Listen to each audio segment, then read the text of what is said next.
ಶರನ್ನವರಾತ್ರಿ ವಿಶೇಷ ಕಾರ್ಯಕ್ರಮಕ್ಕೆ ಸ್ವಾಗತ.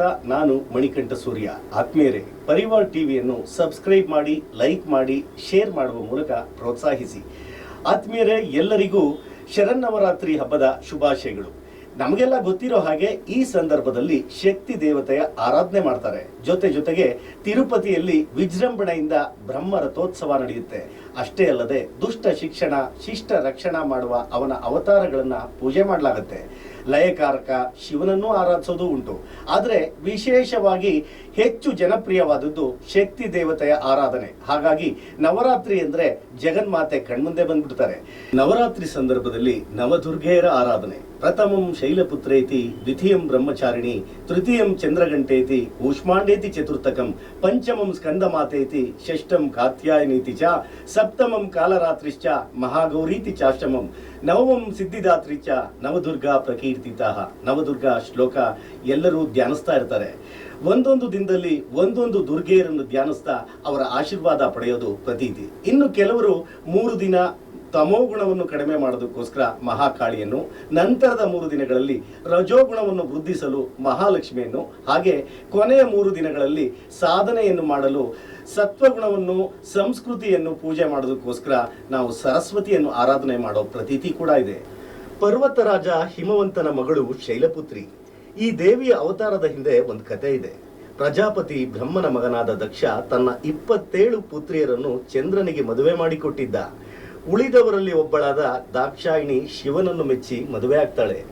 ದಕ್ಷ ಮಹಾರಾಜನಿಗೆ ಅಳಿಯ ಶಿವನನ್ನು ಕಂಡರೆ ಅಸಡ್ಡೆ. ಸ್ಮಶಾನದಲ್ಲಿ ವಾಸ, ಕುತ್ತಿಗೆಯಲ್ಲಿ ಹಾವು, ಮೈಗೆಲ್ಲ ಭಸ್ಮ, ಚರ್ಮಾಂಬರಧರಿ. ಚೆಲುವೆ ಆಗಿದ್ದ ನನ್ನ ಮಗಳಿಗೆ ಒಳ್ಳೆ ವರ ಸಿಗುತ್ತಿದ್ದ ಅನ್ನೋದು ಅವನ ಆರೋಪ, ಅಸಮಾಧಾನ.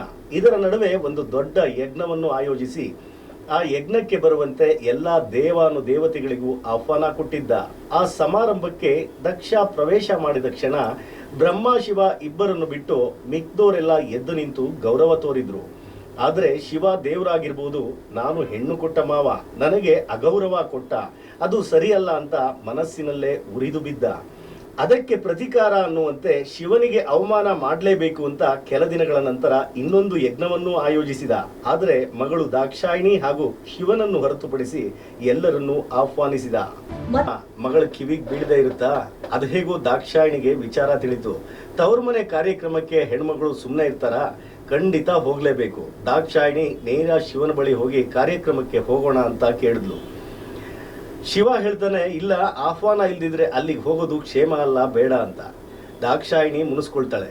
ಸರಿ, ನೀನ್ ಬೇಕಿದ್ರೆ ಹೋಗು, ನಾನ್ ಬರೋದಿಲ್ಲ ಅಂತ ಶಿವ ಹೇಳಿದ ತಕ್ಷಣ ದಾಕ್ಷಾಯಿಣಿ ತವರು ಮನೆಗೆ ಹೋದ್ಲು. ತವರು ಮನೆಗೆ ಹೋದ ದಾಕ್ಷಾಯಿಣಿಗೆ ತಂದೆ ದಕ್ಷನಿಂದ ಅವಮಾನ, ಜೊತೆಗೆ ತನ್ನ ಪತಿ ಶಿವನ ಬಗ್ಗೆ ಕೇವಲವಾಗಿ ಮಾತಾಡಿದ್ದನ್ನು ಕೇಳಿ ಅವಮಾನ ಸಹಿಸಲಾಗದೆ ಯಜ್ಞ ಕುಂಡಕ್ಕೆ ಹಾರಿ ಪ್ರಾಣತ್ಯಾಗ ಮಾಡಿದ್ಲು. ಆ ವಿಚಾರ ತಿಳಿದ ಶಿವ ದಕ್ಷನ ಕತ್ತನ್ನು ಕತ್ತರಿಸೋ ಹಾಗೆ ಮಾಡಿ ಮತ್ತೆ ಜೀವದಾನ ಮಾಡ್ದ.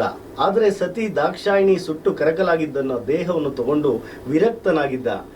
ವಿಷ್ಣು ತನ್ನ ಸುದರ್ಶನ ಚಕ್ರದಿಂದ ಅದನ್ನು ಭೇದಿಸಿದಾಗ ಅದು 54 ತುಂಡುಗಳಾಗಿ ಬಿತ್ತು. ಅದೇ ಇವತ್ತು 54 ಶಕ್ತಿ ಪೀಠಗಳಾಗಿದೆ ಅನ್ನೋ ವಿಚಾರ ಕೂಡ ಇದೆ. ಅದಿರಲಿ, ಇದರ ನಡುವೆ ವಿರಕ್ತನಾಗಿದ್ದ ಶಿವ ತಪಸ್ಸಿಗೆ ಕುಳಿತುಕೊಂಡ. ಅದೇ ಸಮಯಕ್ಕೆ ತಾರಕಾಸುರ ಶಿವಸಂಜಾತನಿಂದ ನನಗೆ ಮರಣ ಬರಲಿ ಅಂತ ವರ ಕೇಳಿ 3 ಲೋಕಗಳ ಮೇಲೆ ಹತೋಟಿ ಪಡೆಯುತ್ತಿದ್ದಾಗ ದೇವತೆಗಳು ಜಗನ್ಮಾತೆಯನ್ನು ಬೇಡಲು ಹಿಮವಂತ ಪರ್ವತರಾಜನ ಮಗಳಾಗಿ ಶೈಲಪುತ್ರಿ ಅವತಾರವಾಯಿತು. ಶೈಲಪುತ್ರಿಯ ರೂಪ, ಗುಣಲಕ್ಷಣ ಬಗ್ಗೆ ಹೇಳೋದಾದ್ರೆ, ಪರ್ವತರಾಜನ ಮಗಳು ಅಂದ ಮೇಲೆ ಪ್ರಕೃತಿಯಿಂದಲೇ ಸರ್ವಸ್ವ ಅಲ್ವಾ. ಇನ್ನು ಆಕೆ ಸಕಲ ಗುಣ ಸಂಪನ್ನೆ. ಆಕೆಯ ವಾಹನ ಗೂಳಿ. ಆಕೆ ಹಳದಿ ವಸ್ತ್ರಧಾರಿ ಆಗಿರ್ತಾಳೆ, ಮಲ್ಲಿಗೆಯನ್ನು ಮುಡಿದಿರ್ತಾಳೆ. ವಿನಯ ಮತ್ತು ತಾಳ್ಮೆಯ ಸಂಕೇತವಾದ ಶೈಲಪುತ್ರಿಯನ್ನು ಪೂಜಿಸೋದ್ರಿಂದ ಸಂಪತ್ತು, ಆರೋಗ್ಯ, ಸಮೃದ್ಧಿ ಪ್ರಾಪ್ತಿಯಾಗುತ್ತೆ. ಜೊತೆಗೆ ಯೋಗ ಸಾಧನೆಗೆ ಬಲ, ಶೌರ್ಯ ಹಾಗೂ ಇಂದ್ರಿಯಗಳ ನಿಗ್ರಹ ಸಿಗುತ್ತೆ ಅನ್ನೋದು ನಂಬಿಕೆ. ಯಾ ದೇವಿ ಸರ್ವಭೂತೇಶು ಶೈಲಪುತ್ರಿ ರೂಪೇಣ ಸಂಸ್ಥಿತ, ನಮಸ್ತಸ್ಯೈ ನಮಸ್ತಸ್ಯೈ ನಮಸ್ತಸ್ಯೈ ನಮೋ ನಮಃ. ಮುಂದಿನ ಸಂಚಿಕೆಯಲ್ಲಿ ಮತ್ತಷ್ಟು ವಿಚಾರಗಳನ್ನು ನೋಡೋಣ. ನೋಡ್ತಾ ಇರಿ ಪರಿವಾರ್ ಟಿವಿ. ನಮಸ್ಕಾರ. ವಂದೇ ವಾಂಛಿತ ಲಾಭಾಯ ಚಂದ್ರಾರ್ಧಕೃತಶೇಖರಾಂ ವೃಷಾರೂಢಾಂ ಶೂಲಧರಾಂ ಶೈಲಪುತ್ರಿ ಯಶಸ್ವಿನೀಂ.